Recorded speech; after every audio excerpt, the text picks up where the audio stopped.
Welcome to our series of lectures fuzzy logic. तो इसके पहले भाग में हम लोगों ने ये जानने की कोशिश की कि फजी लॉजिक्स क्यों हमें वास्तविक जीवन में बहुत इम्पोर्टेंट हैं और हमारी किन किन प्रॉब्लम्स को सॉल्व करने में हमें फजी लॉजिक्स की मदद लेनी होती है। तो यही वाला जो इम्पोर्टेंट वर्ड आया था कि इंडिपेंडेंट डिसीजन की जब हम बात कर रहे थे तो वहाँ पर फजी लॉजिक हमारे लिए बहुत ज़्यादा इंपॉर्टेंट हो गया था इंडिपेंडेंट डिसीजन के साथ। अब इंडिपेंडेंट डिसीजन वाली जब बात आती है तो फजी लॉजिक के बारे में हम लोगों ने बहुत ज़्यादा जानने की कोशिश की। हम लोगों ने उसकी डेफिनेशन निकाली थी कि ये एक प्रिसीजन है और जो होने और नहीं होने के बीच की वैल्यू डिसाइड करता है। 100% ट्रू और 100% फॉल्स के बीच की जो वैल्यू आती है उसकी व्याख्या हम फजी लॉजिक के तहत यहाँ पर करते हैं। ये वाली बात हम लोगों के सामने आ गई थी।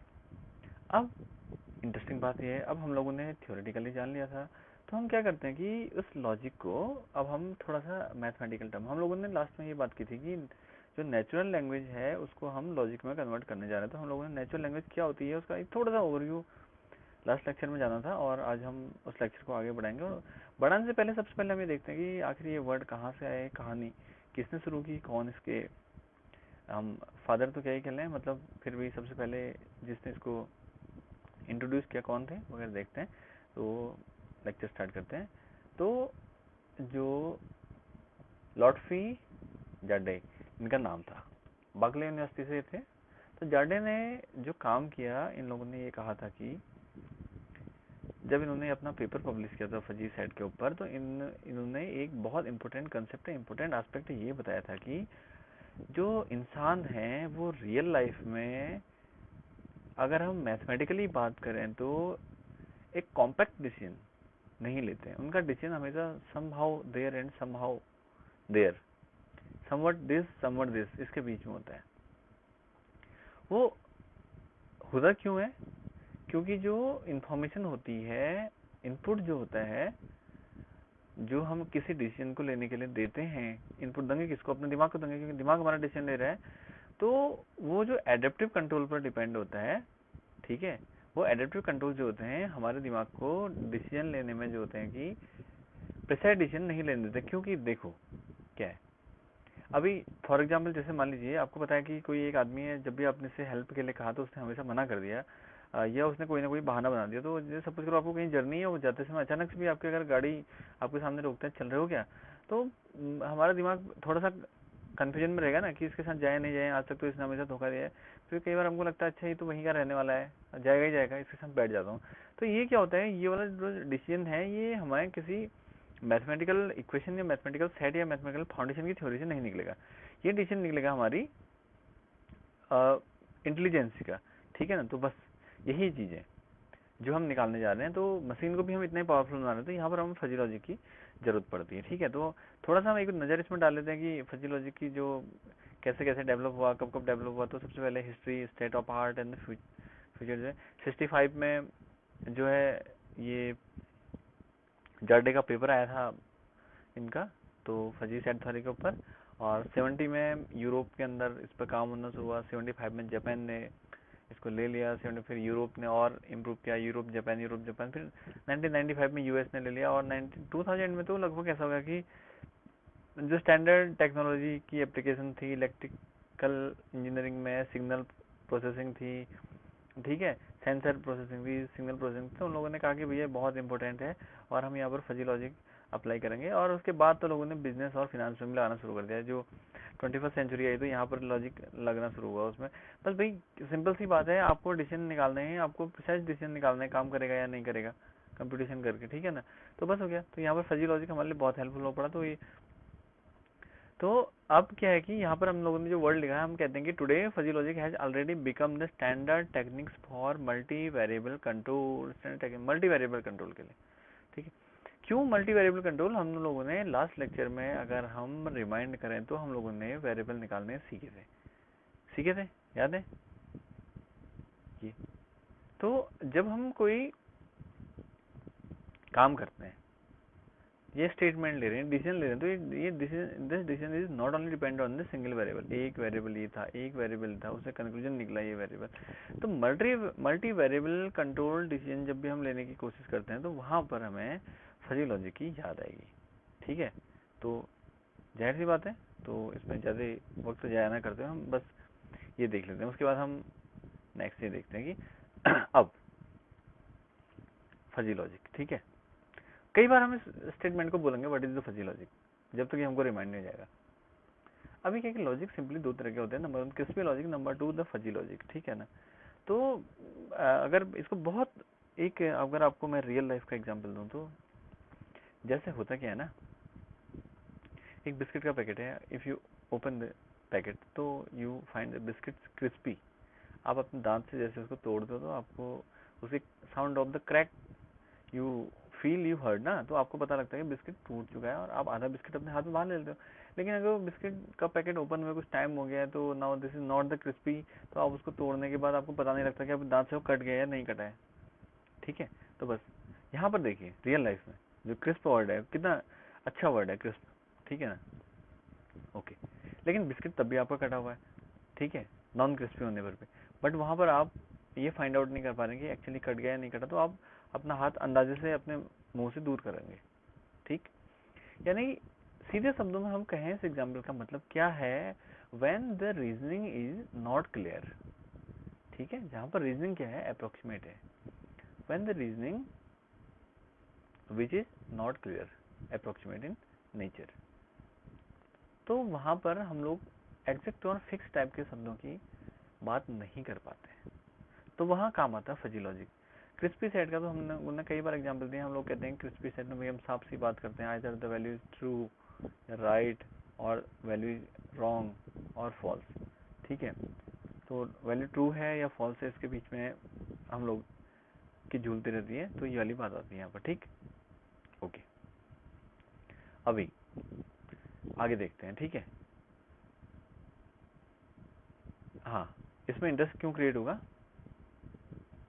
कुछ क्वेश्चन उठाते हैं। जैसे क्या हो गया, हम लोगों ने देखा, मैं सिंपल मैथमेटिक्स की बात करूँ यहाँ पर, बहुत इजी मैथमेटिक्स के सेट है और एक सेट के बाद एक फंक्शन आता है, तो धीरे धीरे मैं इन शब्दों की भी आपके साथ व्याख्या करते रहूंगा कि व्हाट इज द फंक्शन, ठीक है ना, ओके। अच्छा, फंक्शन क्या होता है, फंक्शन एक तरह का रिलेशन होता है जिसका आउटपुट यूनिक होता है। यूनिक आउटपुट का मतलब क्या होगा, ऐसा रिलेशन जिसका आउटपुट यूनिक होगा, मतलब जिसको अगर हम मैप करेंगे तो आउटपुट एक ही आना चाहिए, ठीक है। जैसे आप कहेंगे कि कोई बच्चा है, any entity exist and he has his father, तो फादर क्या होगा किसी बच्चे के लिए, यूनिक होगा, ठीक है। तो ऐसे रिलेशन फंक्शन कहलाएंगे। यानी कि जैसे हम लोग कहते हैं कि मान लीजिए f x equal to under root of x का एक एग्जाम्पल लिया, f x equal to under root of x, ठीक है। जैसे मान लो एग्जाम्पल लेना, ऐसे हम लोगों ने कहा कि अंडर रूट ऑफ एक्स, अब x की वैल्यू अगर मैं पुट करता हूँ 4, तो मुझे दो आउटपुट मिलेंगे ना, एक मिलेगा आपका 2 और एक मिलेगा आपका -2, एक आपका +2 मिलेगा। तो यहाँ पर क्या हो रहा है, मेरे आउटपुट यूनिक नहीं आ रहे हैं, तो f x equal to under root x तब तक फंक्शन नहीं कहलाएगा जब तक कि मैं कोई एक ऐसा पैरामीटर सेट ना कर दूं, या तो आउटपुट -2 ही मिले या तो आउटपुट +2 ही मिले, ठीक है ना। जब तक मैं एक कोई ऐसी वैल्यू सेट ना, ऐसा एक क्राइटेरिया सेट ना कर दूं कि इनमें से या तो आउटपुट यही आए या तो आउटपुट यही आए, तो तब तक वो फंक्शन नहीं कहलाएगा, क्लियर, ओके। तो हमने फंक्शन की बात की। अब देखो एफ एक्स, तो मेरे पास एक सेट था, let x with universal set, कहा कि एक्स एक यूनिवर्सल सेट है जिसके इतने एलिमेंट हैं 0 1 2 3 4 5 6, और मैंने एक सबसेट लिया, सबसेट मतलब सेट से अगर मैं कुछ सबसेट में से अगर मैं 0 या ऑल के बीच का कोई वैल्यू सबसेट बनाऊंगा, तो मैं बिना किसी एलिमेंट लिए भी सबसेट बना सकता हूँ, एक एलिमेंट लेके भी सबसेट बना सकता हूँ, दो लेके भी बना सकता हूँ, सारे एलिमेंट लेके भी सबसेट बना सकता हूँ। तो मैंने एक प्रॉपर सबसेट लिया जिसमें 0 1 और 2 तीन एलिमेंट मैंने लिए।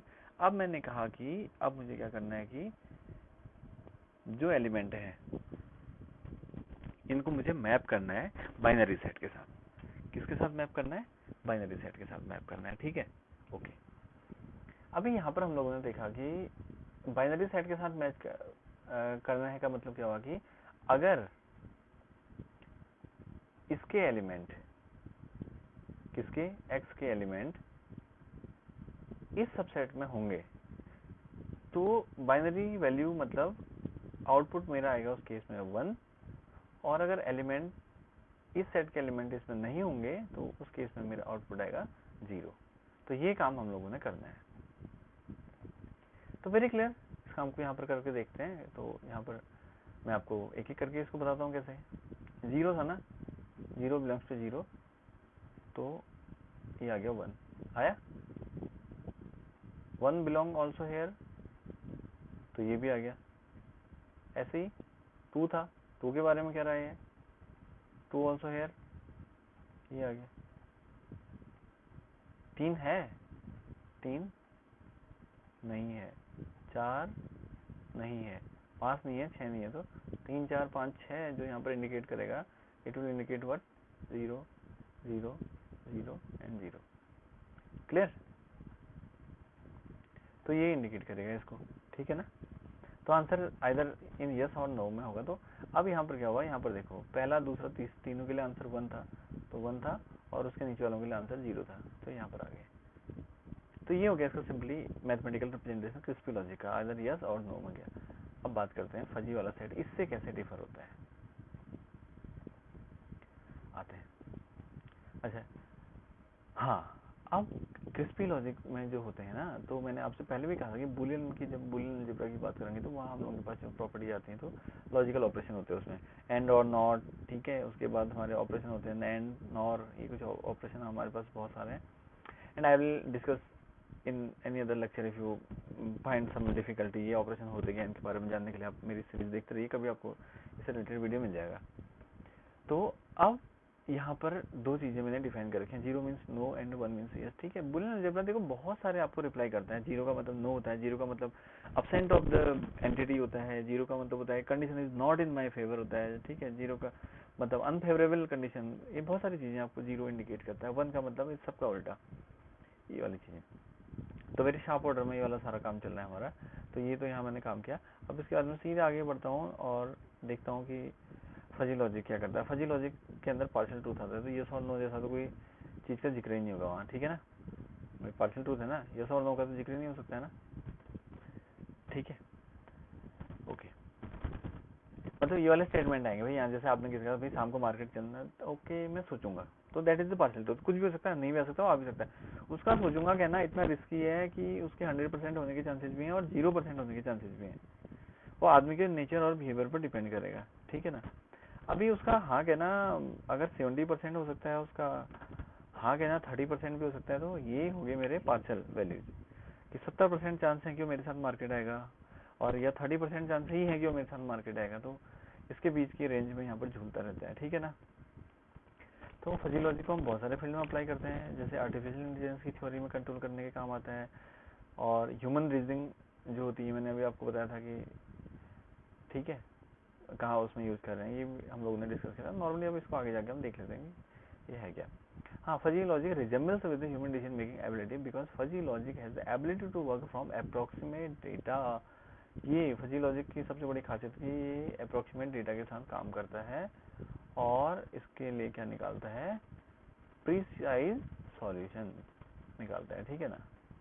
ये स्टेटमेंट है, देखो more crispy the biscuits more good to eat. बस ये मैंने आपको बताया था कि if you have heard sound of cracking the biscuits cookies, तो यू विल फाइंड बेटर ना। आपको पता है कि मैं क्रिस्पी है, बिस्किट टूट चुका है, तो आधा मैंने जो मेरे दांतों ने बाइट ले लिया, उसके अलावा अपने हाथ में पकड़ सकता हूँ करके, सेम थिंग, ठीक है।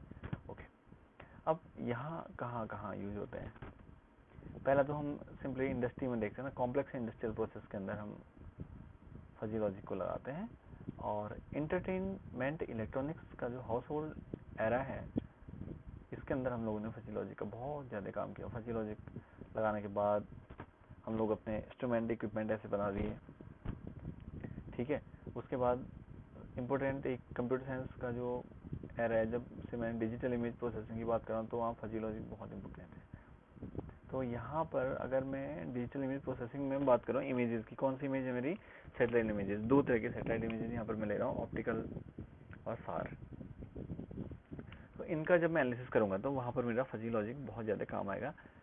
वो हम देखेंगे एक एक करके। हाउस होल्ड एप्लीकेशन की तो मैं बात यहाँ पर नहीं करूंगा, इंडस्ट्रियल कॉम्प्लेक्स की बात भी नहीं करूंगा, मैं कंप्यूटर साइंस के टॉपिक के ऊपर ही मैक्सिमम की बात करूंगा मैं। लेकिन रियल लाइफ के एग्जाम्पल को मैथमेटिक्स में सेट करना पहले आपको बताऊंगा, फिर मैं उसको सीधे सीधे कंप्यूटर के ऊपर आपको अप्लाई करके दिखाऊंगा कैसे। तो मैं उसके लिए आपको रियल लाइफ के एग्जाम्पल को फजी लॉजिक में कैसे सेट करते हैं, ये वाली बात मैं आपको सिद्ध करने के लिए मैं अपने प्रीवियस एग्जाम्पल पे जा रहा हूँ। अगर आपने प्रीवियस एग्जाम्पल नहीं सुना तो आप एक बार लास्ट लेक्चर देख लीजिएगा।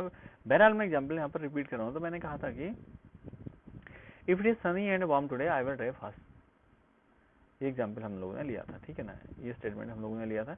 तो ये वाला जो एग्जाम्पल हम लोगों ने लिया था, इस एग्जाम्पल के साथ हम लोगों ने अब इसका एनालिसिस करना है। तो इस एग्जाम्पल के हमने 3 लिंग्विस्टिक वेरिएबल निकाले थे, एक टेम्परेचर निकाला था, एक क्लाउड कवर निकाला था और एक स्पीड निकाला था, ठीक है।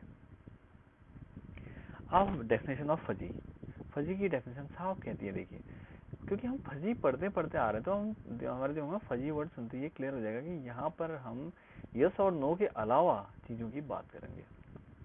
तो नॉट क्लियर है, डिस्टिंक्ट है, नॉट प्रिसाइज है, ब्लड है। यानी आपने कहा कि टेम्परेचर की बात की आपने, cool, what is the cool and what is the freezing. तो गर्म और ठंडे के बीच में कूल एंड वार्म जैसी कंडीशन आ रही है। जो ठंडे की ओर को जाते हैं तो उसको हमने कूल का, जो गर्मी की ओर जाते हैं उसको हमने कहा वार्म टेम्परेचर, ठीक है ना। ल्यू वार्म वर्ड और आता है, उतना गुनगुना, जिसको गुनगुना पानी कहते हैं, ल्यू वार्म, ठीक है ना, जिसको मतलब अगर आप आंख बंद करके आप हाथ लगा दो तो यू कैन, आपको बॉडी टेम्परेचर के बराबर होगा, आपको पता नहीं लगेगा कि आपको किसी दूसरे ऑब्जेक्ट पे आपका हाथ टच हो गया, ठीक। तो फजी की लॉजिक में फिर हम लोगों ने बात की कॉन्टेक्स्ट पर अगर हम डिपेंड होके प्रिसीजन निकालते हैं, डिफाइन करते हैं उसको, तो वहाँ फजी लॉजिक काम आता है। अब फॉर एग्जाम्पल जैसे अभी रियल लाइफ में अगर देखते हैं, ठीक है, रियल लाइफ की बात करें तो आपने देखा होगा ना कि अगर आपसे कहा जाएगा कि एक बहुत स्लो चलने वाला जो क्रिएचर है दैट इज स्नेल होगा, जो है बहुत स्लो चलता है। और अगर आपसे एक लेपर्ड कहा जाएगा तो that is very fast moving, ठीक है, क्रिएचर। लेकिन मजे की बात अब देखते हैं कि स्लो एंड फास्ट के बीच में बहुत चीजें हो सकती हैं। अगर क्रिस्पी सेट की बात करें तो आपने कहा घोंगा है बहुत स्लो चलता है, लेपर्ड है वो बहुत फास्ट चलता है, लेकिन इसके बीच में अगर आप ले आते हो तो अगर टॉर्टस की बात करें, कछुए की बात करें, तो भाई घोंगे से तो तेज चल रहा है ना, लेपर्ड से जरूर स्लो है। जैसे डॉग है, कुत्ता, भेड़िया, कुछ ये लेपर्ड से तो कम है इनकी स्पीड, लेकिन इनसे तेज है। तो हमने कहा कि फिर हमने यहाँ पर डिफाइन कर दिया, देखो स्लो एंड फास्ट को हमने कैटेगरी में डिवाइड कर दिया। Now I not only have slow and fast, I have the partitions in between slow and fast, ठीक है। तो पहला वाला सेक्शन मेरा था स्लोएस्ट का, मैंने सबसे आराम से चलता है, फिर मैंने कहा कि इसको मैं कह देता हूँ स्लो, ठीक है। फिर मैंने इसको कहा कि फास्ट, तेज चल रहा है, फिर मैंने कहा फास्टेस्ट। तो यहाँ से हुआ क्या मेरे पास, देखो यहाँ से हुआ है, देखो ये इससे ज़्यादा तेज, ये इससे ज़्यादा तेज। यहाँ पर क्या था, एक ही चीज़ था, ये स्लो था, ये फास्ट था, बस इन दोनों के बीच में कहानी खुल रही थी। तो कन्वेंशनल लॉजिक को फजी लॉजिक में कन्वर्ट किया हम लोगों ने, किया ना। मतलब हम लोगों के पास चीज़ें थी, प्रिसाइज थी, कन्वेंशनल लॉजिक थी, तो हम लोगों ने उसके बीच में चीज़ें निकाली अपने मतलब के लिए। तो मैंने चीज़ों को फजी लॉजिक में कन्वर्ट किया, बिकॉज रियल लाइफ की, रियल वर्ल्ड की डिमांड यही है, क्योंकि वहाँ पर चीज़ें एकदम कॉम्पैक्ट या प्रिसाइज नहीं होती हैं, ठीक है। तो I hope you understand the example very well. तो अब इसी को थोड़ा आगे ले जाके हम स्टेटमेंट पे अपने अप्लाई करते हैं, ठीक है। जैसे देखिए, अब मेरे पास ये x और fx है, मान लीजिए मेरे पास x कोई वेरिएबल है ना। अब देखो, जब भी मैं कोई फंक्शन लिखता हूँ fx करके, तो जो x होता है ये मेरा फंक्शन का वेरिएबल होता है। क्या होता है, this is the variable of function, ठीक है, ये फंक्शन का वेरिएबल होता है।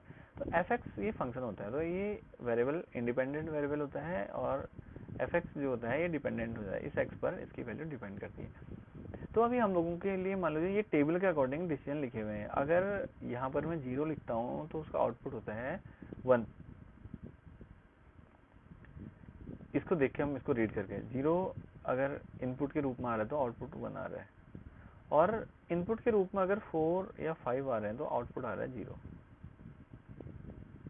फंक्शन में डिफाइन किया है मैंने, ठीक है, मैं कहीं से पिक नहीं कर रहा हूँ उनको। उसके बाद अगर मैं इनपुट के फॉर्म में 1 देता हूँ तो मैंने क्या रखा कि 1 जो होता है मेरा 0.7 आपको आउटपुट देगा। ऐसे 2 आपको आउटपुट दे रहा है 0.3, और ऐसे 3 आपको आउटपुट दे रहा है 0.05। तो ये हम लोगों ने देखा यहाँ से, इस टेबल की मदद से देखा, ठीक है ना। यानी कि 0 मतलब कम्प्लीटली एक्सेप्ट हो रहा है, और 4 एंड 5 कम्प्लीटली रिजेक्ट हो रहे हैं, और बाकी वैल्यू बच रही है इन तीनों के बीच की। C1 जो हो रहा है बहुत मतलब एकदम कम्प्लीटली तो नहीं है लेकिन पार्शियली एक्सेप्टेड है, लेकिन अगर 0.05 की बात करूंगा तो ये लगभग रिजेक्शन की ओर ही जा रहा है। तो यहाँ पर ऐसे वर्ड आ जाएंगे, एक्सेप्टेंस, रिजेक्शन, कंप्लीट, पार्शियल, ये वाले सारे वर्ड इनको लेके हम फजी के अंदर इसका जिक्र करेंगे, ठीक है। ओके, तो इसको आगे देखते हैं। अभी जैसे हम लोगों ने किया, तो अब हम अपने वाले जो लिंग्विस्टिक वेरिएबल हैं उन स्टेटमेंट पर इसको अप्लाई करने की कोशिश करते हैं, ठीक है ना। तो मैंने कहा कि जैसे लिंग्विस्टिक वेरिएबल थे टेम्परेचर के, freezing, cool, warm and hot. अभी जैसे मेंबरशिप फंक्शन आया, ठीक है ना, ये तो लिंग्विस्टिक वेरिएबल थे। अब यहाँ से मैं मेंबरशिप फंक्शन बनाऊंगा, फंक्शन निकलेगा। कैसे निकला देखो, जैसे मान लो मैंने एक क्वेश्चन पूछा कि what is the temperature, temperature क्या है। तो किसने कहा कि ये टेम्परेचर देखो, अभी यहाँ टेम्परेचर में डिग्री सेंटीग्रेड, डिग्री फ़ारेनहाइट में नहीं लिया मैंने। जो टेम्परेचर है, टेम्परेचर मैंने कैटेगरी में ले रखा है यहाँ पर ना, फ्रीजिंग, कूल, वार्म, हॉट, इसमें से कुछ एक होगा, ठीक है ना। तो व्हाट इज द टेम्परेचर, तो आंसर आएगी इट इज क्या, वार्म। फिर उसके ऊपर सीधे दूसरा क्वेश्चन राइज होता है, हाउ वार्म इट इज।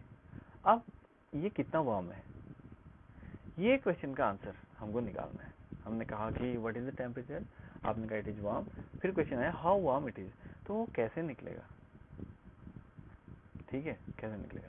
तो कैसे निकलेगा, इसको निकालने के लिए हमें पहले तो कैटेगराइज करना पड़ेगा। मान लीजिए ये 0 डिग्री है और इसको 100 डिग्री मानता हूँ, तो मैं इसको कैटेगराइज कर दूंगा, 0 से लेके यहाँ तक एक, वहाँ से लेके यहाँ तक एक, यहाँ से लेके यहाँ तक एक, यहाँ से लेके यहाँ तक एक। आपकी मर्जी, आप उनको कैसे भी कैटेगराइज करें। मैं बहरहाल 0 से लेके 30, 30 से लेके 70, और यहाँ मैं सॉरी हाँ 0 से लेके 50 तक मैं फ्रीजिंग, मतलब 0 से लेके 30 तक मैं फ्रीजिंग ले रहा हूँ, 30 से लेके 70 तक मैं कूल ले रहा हूँ, और 50 से 90 तक मैं वार्म ले रहा हूँ, और इसके बाद 90 से लेकर ऊपर को मैं हॉट ले रहा हूँ टेम्परेचर, ठीक है ना। अब इंटरेस्टिंग बात देखते हैं क्या होता है ना। अभी यहाँ पर एक चीज़ है, देखो जब 30 डिग्री पर फ्रीजिंग अपनी थ्रेशोल्ड लिमिट पर होगा, किस पर होगा, थ्रेशोल्ड लिमिट पर होगा। तो थ्रेशोल्ड लिमिट से ऐसा तो होगा नहीं कि 31 डिग्री आते ही आते फ्रीजिंग टेम्परेचर एकदम कूल में कन्वर्ट हो जाए, नहीं होगा ना। ये इसकी डिके होने की थ्रेशोल्ड होगी, और ये 30 डिग्री कूलिंग की अपग्रेड होने की थ्रेशोल्ड होगी। तो यहाँ से जिस रेंज में ये बढ़ेगा उसी रेशियो में ये घटेगा। तो अगर एक पॉइंट ऐसा आएगा, मान लो सपोज करो there I have the point, ये 40 डिग्री ऐसा टेम्परेचर होगा जहाँ पर 50% फ्रीजिंग और 50% कूल होगा। ऐसे ही 50 डिग्री पर क्या होगा, 100% कूल होगा, 0% फ्रीजिंग एंड 0% वार्म। इस पॉइंट की बात करूँ, इस पॉइंट का जिक्र करूँ, तो इस पॉइंट पर क्या होगा, इस पॉइंट पर होगा यानी 50 और 70 के बीच में 60 डिग्री पर आपका ऐसा होगा 50% कूल एंड 50% क्या, वार्म। ऐसा ही होगा, नहीं होगा ऐसा। क्यों नहीं होगा, क्योंकि ये यहाँ से शुरू हो रहा है, इसका 25% ही हो गया, फिर और यहाँ पर हो गया, और यहाँ आने के बाद सिचुएशन अलग हो जाएगी, ठीक है। निकालते हैं अभी। तो मैं इसको आपको समझाने के लिए एक एग्जाम्पल लेता हूँ, बहुत इजी सा आपके लिए एग्जाम्पल। मान लीजिए आपसे कोई आदमी पूछता है कि how much the 36 degree Fahrenheit cool. Question है कि 36 डिग्री फ़ारेनहाइट कितना कूल होगा। तो आप क्या करेंगे, ये आपने अपना टेम्परेचर वाला ग्राफ उठाया, ठीक है, ये ग्राफ है, ये इसका एक्स एक्सिस है, यहाँ पर मैं टेम्परेचर दिखा रहा हूँ, और यहाँ पर मैं क्या दिखा रहा हूँ, टेम्परेचर का एक्सेप्टेंस। क्यों सेट, जैसे आपने फ्रीज का तो 100% फ्रीज मानूंगा इसको, या मैं 0% फ्रीजिंग मानूंगा, ठीक है ना। ये यहाँ पर इसकी ग्रेडिंग कर रहा हूँ मैं वाई एक्सिस में। 36 डिग्री की जैसी बात मैंने की, तो ये पॉइंट जहाँ पर था, तो मैं इस पॉइंट का एनालिसिस करता हूँ। इस पॉइंट का मैंने एनालिसिस किया, तो इस पॉइंट पर आगे मुझे सिंपली है कि एनालिसिस करने के बाद दो चीज़ें मिली। क्या मिली कि ये 0. ये लाइन है, इस पर जो इंटरसेक्ट हो रहा है, तो ये ऊपर वाली वैल्यू मतलब फ्रीजिंग वाली वैल्यू तो काटे 0.7 पर, और ये जो वाली वैल्यू है मेरी कौन सी, कूल वाली वैल्यू, ये 0.3 पर कट करती है। तो मैं ऐसा कहूँगा कि 36 degree Fahrenheit it is 30% cool and 70% of freezing. क्या कहलाएगा, it is 30% cool and 70% of freezing. अब यहाँ से ये पैरामीटर आप पर डिपेंड करेगा कि आप 70% वाले सेट के अंदर इसको एग्री करवाना चाह रहे हैं या 30% सेट के अंदर इसको एग्री कराना चाह रहे हैं। ठीक है, यहाँ पर एक्सेप्टेंस या रिजेक्शन कंटेक्स्ट में बिलोंग करेगा। ठीक है ना, अगर कोई बंदा आपसे मानना चाहता है कि 30 डिग्री को मैं यार आज दिन ठंडा ही कहूँ या गर्म में कहूँ, तो आप कहोगे कि इसको कूल मतलब इसको मतलब फ्रीजिंग ही मान लो, ठंडा ही है, क्योंकि 30 डिग्री तक अगर कूल है तो 36 भी आपने मान लिया कि उसे थोड़ा बहुत मिलता जुलता है। अगर मैं कहूँ भाई अब ठंडा थोड़ा कम होना शुरू हो गया ना, तो आप उसको कूल ना कह के फ्रीजिंग की ओर को इंडिकेट करना शुरू कर दोगे। तो ये कंटेक्स्ट पर डिपेंड करेगा। ठीक है ना, इसका जो आपका आंसर होगा, तो answer will be fully dependent on the context. ठीक, तो ये तो हमने निकाला कहाँ कैसे और इसको क्या कहते हैं, रिप्रेजेंट करते हैं। ठीक हो गया ना, ओके। अभी क्या है, कैसे कहाँ ये रिप्रेजेंट होगा वो बताता है डिग्री ऑफ मेंबरशिप। ठीक है, वो बताता है हमको डिग्री ऑफ मेंबरशिप। ओके, तो डिग्री ऑफ मेंबरशिप वही कहता है कि डिग्री ऑफ मेंबरशिप में आपको दो चीजें ध्यान देनी होगी। क्या, पहले तो आपको ये देखना होगा कि एक्स बिलोंग टू ए का मतलब होता है कि एक्स सेट का एलिमेंट है, और एक्स डज नॉट बिलोंग ए का मतलब होता है कि एक्स सेट का एलिमेंट नहीं है। अब यहाँ पर हमको दो चीज़ें देखनी होगी। जब हम फजी लॉजिक की बात करेंगे तो ये हाँ और नहीं में नहीं उलझेगा, उसके बीच में एक वर्ड और लेके आएगा। जैसे मान लीजिए मेरे पास एक सेट है जिसके एलिमेंट है ABCD से लेके XYZ 1 2 3 से लेके 100 तक एलिमेंट है, तो इसके अंदर मेरे पास कुल मिला के 126 एलिमेंट हो गए। ठीक है ना, अगर मुझसे कोई पूछेगा कि 121 इसको बिलोंग करता है या नहीं करता, तो आप कहोगे 121 बिलोंग नहीं कर रहा है, क्योंकि 100 पर खत्म हो जा रहा है। अगर आपसे कहेंगे कि के इसको बिलोंग करता है, तो आप कहोगे कि यस के बिलोंग्स टू द सेट। ठीक है ना, तो यहाँ पर क्या होगा कि बिलोंग कर रहा है या नहीं कर रहा है के बाद एक वर्ड और आएगा, जिस वर्ड को मैं कहूँगा म्यू ए ऑफ एक्स। ये बिलोंग कर रहा है तो कितना कर रहा है। तो यहाँ पर आपने डिग्री ऑफ मेंबरशिप में दो चीजें निकालनी। पहला कि वैल्यू किसी सेट को बिलोंग कर रही है या नहीं कर रही है, अगर बिलोंग कर रही है तो कितनी कर रही है। ये वाला सारा काम अब फजी मेंबरशिप के अंदर करेंगे।